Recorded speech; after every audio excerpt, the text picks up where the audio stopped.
नमस्कार, मी दादासाहेब चोरुमले आणि आपण पाहतात आस्था टाइम्स यूट्यूब चॅनेल. काल एका सार्वजनिक कार्यक्रमामध्ये या राज्याच्या पशुसंवर्धन व पर्यावरण मंत्री पंकजाताई मुंडे यांनी एक विधान केलं. ते विधान असं होतं की जसा समृद्धी महामार्गाला एक्झिट आहे तसा माझ्या राजकारणाला सुद्धा एक्झिट असू शकतो, जर राजकारण जर माझ्या विचारधारेप्रमाणे घडत नसेल व त्या राजकारणामध्ये काय घडणाऱ्या गोष्टी जर आपल्या विचारधारेच्या विरोधामध्ये असतील तर माझ्याही राजकारणाला तशी एक्झिट असेल असे पंकजाताईंनी विधान केलं. आणि त्यांच्या या विधानानंतर संपूर्ण महाराष्ट्रामध्ये एकच खळबळ उडाली. आणि खळबळ उडाल्यामुळं एक हा विषय एक मोठा चर्चेचा विषय बनून राहिला. कारण का आपल्याला माहिती आहे की भारतीय जनता पक्षामध्ये सध्या तरी काय सर्व काही ठीकठाक चाललं आहे असं दिसताना आढळून येत नाही. आणि त्याच पार्श्वभूमीवरती हे पंकजाताईचं विधान हे सर्वांना थोडंसं संभ्रमात टाकणार आहे. खरं तर आपल्याला माहिती आहे की पंकजाताई मुंडे म्हणजे या राज्याचे लोकनायक आणि माजी केंद्रीय मंत्री गोपीनाथ मुंडे यांच्या कन्या आहेत. आणि गोपीनाथ मुंडे यांचा भारतीय जनता पक्षाच्या जडणघडणीमध्ये म्हणजे महाराष्ट्रामध्ये भारतीय जनता पक्ष सत्तेत आणण्यामध्ये गोपीनाथ मुंडे यांचा खूप मोठा मोलाचा वाटा आहे. आणि गोपीनाथ मुंडे संपूर्ण महाराष्ट्रामध्ये एक लोकसंपर्क व लोकसंग्रह जमवणारे नेते व लोकांच्यात असणारे नेते म्हणून खऱ्या अर्थानं लोकप्रिय होते. आणि त्यांच्या अपार कष्टामधूनच भारतीय जनता पक्षाला 1995 साली सत्ता मिळाली. त्याच्यानंतर 2014ला सुद्धा सत्ता मिळाली. आपल्याला माहिती आहे की 2014 साली गोपीनाथ मुंडे हे महाराष्ट्राचे संभाव्य मुख्यमंत्री म्हणून त्यांचं नाव चर्चेत होतं. तत्पूर्वी केंद्रीय मंत्रिमंडळामध्ये त्यांचा समावेश झाला होता. आणि त्याच्यानंतर 6 महिन्यानंतर ज्यावेळेला महाराष्ट्रामध्ये निवडणुका होणार होत्या त्यावेळेला त्यांना महाराष्ट्राचा संभाव्य मुख्यमंत्री पदाचा चेहरा म्हणून त्यांना समोर आणण्यात आलं होतं. आपल्याला माहिती आहे की कदाचित या राज्याचे सध्याचे मुख्यमंत्री देवेंद्र फडणवीस हे 2014 साली मुख्यमंत्री झाले. परंतु देवेंद्र फडणवीस यांना तत्कालीन परिस्थितीमध्ये भारतीय जनता पक्षाचे प्रदेशाध्यक्ष करताना सर्वात मोठा मोलाचा वाटा मुंडे साहेबांचा होता. आणि मुंडे साहेबांच्या प्रयत्नामुळेच देवेंद्र फडणवीस त्यावेळेला राज्याचे आपले भारतीय जनता पक्षाचे प्रदेशाचे अध्यक्ष झाले. दुर्दैवानं मुंडे साहेबांचं निधन झालं. त्याच्यानंतर पंकजाताई मुंडे ही संघर्ष यात्रा काढली. त्या संघर्ष यात्रेमुळे सत्तेमध्ये 2014 साली भारतीय जनता पक्ष बसला. आणि त्याच्यानंतर मुख्यमंत्री पदासाठी ज्यावेळेला अनेक नावांची चर्चा सुरू झाली त्यावेळेला संभाव्य मुख्यमंत्री म्हणून पंकजाताई मुंडे यांचं सुद्धा नाव समोर आलं. मात्र पक्षश्रेष्ठींनी देवेंद्र फडणवीस यांच्या नावाला पसंती दिली आणि देवेंद्र फडणवीस या राज्याचे मुख्यमंत्री झाले. आणि त्यानंतर सुद्धा अनेक कार्यक्रमामध्ये पंकजाताई मुंडे बोलताना अशा बोलायच्या की मी जनतेच्या मनातील मुख्यमंत्री आहे. कदाचित याच गोष्टी देवेंद्र फडणवीस यांना खटकल्या. आणि त्याच्यानंतर देवेंद्र फडणवीस यांनी पंकजाताई मुंडे यांचे पंख छाटण्याचा प्रयत्न सुरू केला.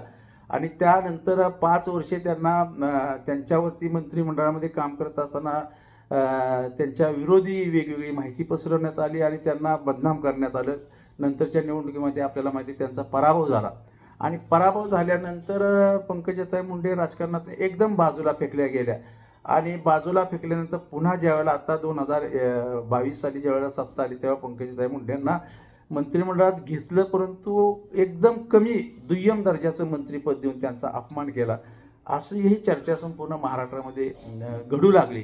आणि त्याच्यानंतर तुम्हाला माहिती आहे की देवेंद्र फडणवीस यांनी त्यांच्या स्पर्धेमध्ये असणाऱ्या एकाचे पंख 2014 पासूनच छाटण्याचं काम सुरू केलं होतं. त्याच्यामध्ये विनोद तावडे साहेब असतील, पंकजाताई मुंडे असतील, अशा अनेक जणांचे आपल्याला परत सुधीर मुनगंटीवार असतील, अशा अनेक दिग्गजांची नावं घेता येतील. या सर्वांचे पंख छाटण्याचं काम खऱ्या अर्थानं देवेंद्र फडणवीस यांनी केलं. आणि एक मुखी नेतृत्व महाराष्ट्रामध्ये फडणवीस स्वतःचं आहे असं पक्षश्रेष्ठींना भासवू लागले.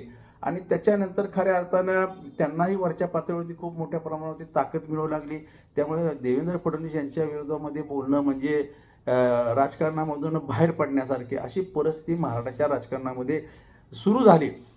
मात्र त्याच्यानंतर आपल्याला माहिती आहे बरंचसं पुलाखालनं पाणी गेलं. आता सध्या जरी पंकजाताई मुंडे जरी मंत्रिमंडळात असल्या तरी महाराष्ट्रामध्ये असणारे जे पण काही मंत्री आहेत ते समाधानी असताना दिसत नाही. कारण का एक हाती आणि एक अंमल अशी सत्ता केंद्र राबवण्याचं स्वप्न देवेंद्र फडणवीस यांचं आहे आणि त्या पद्धतीने त्यांचं सध्या कामकाज चालू आहे. आपल्याला माहिती आहे की जे महायुती आहे, महायुतीमधले घटक पक्ष आहेत, त्या घटक पक्षांचे जे काही मंत्री आहेत त्यांचं सुद्धा देवेंद्र फडणवीस ऐकताना दिसत नाही. म्हणजे जसं की केंद्रामध्ये नरेंद्र मोदी आणि अमित शहा हे दोनच मंत्री काम करताना दिसतात किंवा या दोन मंत्र्याव्यतिरिक्त कुणालाही कोणतेही अधिकार नाही, त्याच पद्धतीनं महाराष्ट्रामध्ये कारभार सुरू आहे. त्यामुळे मधून अधून अशा खतखती बाहेर येताना दिसतात.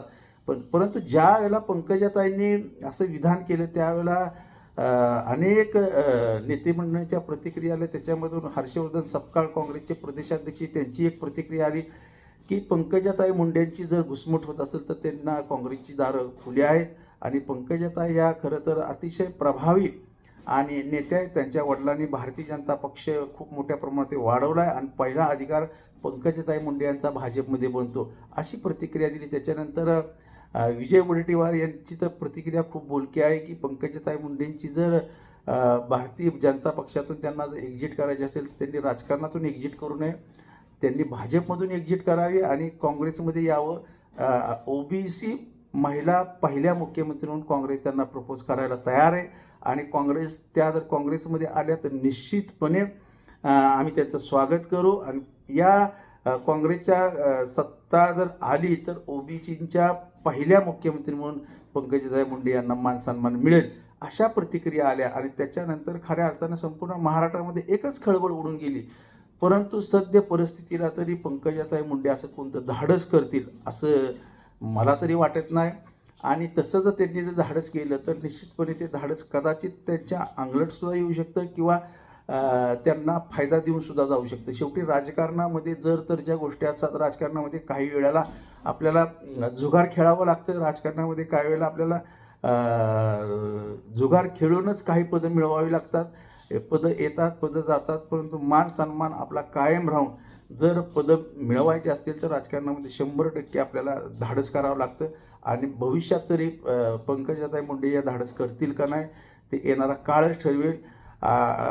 तुर्तास आपण याच ठिकाणी थांबू. व्हिडिओ आवडला तर शेअर करा, सबस्क्राईब करा आणि लाईक करा. धन्यवाद. नमस्कार.